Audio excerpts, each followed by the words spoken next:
এক গ্রামে একটি গরু ও একটি বানর থাকত। গরুর নাম ছিল গৌরব আর বানরের নাম ছিল বান্টি। গৌরব ছিল শান্ত ও পরিশ্রমী। সে সারাদিন খেতে ঘাস খেত আর কিষ্কের কাজে সাহায্য করত। আর বান্টি ছিল দুষ্টু ও চঞ্চল। সে গাছের ডালে ডালে লাফিয়ে বেড়াত আর মজার মজার কাণ্ড করত। একদিন গৌরব খেতে কাজ করছিল। বান্টি গাছে বসে গৌরবকে দেখে মজা করছিল।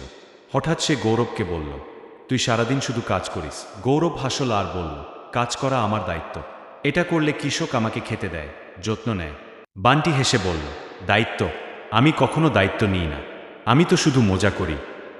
কিছুদিন পর প্রবল বৃষ্টি শুরু হলো। গৌরব তার গোয়ালে আরামে বসেছিল, কিন্তু বান্টির গাছের ডাল ভেঙে পড়ল। সে খুবই কষ্টে ভিজতে ভিজতে গৌরবের কাছে এল।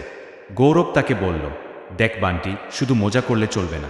কখনো কখনো দায়িত্ব নেওয়া প্রয়োজন। কাজ করলে তার ফলও পাওয়া যায়। সে বুঝতে পারল গৌরবের কথা ঠিক।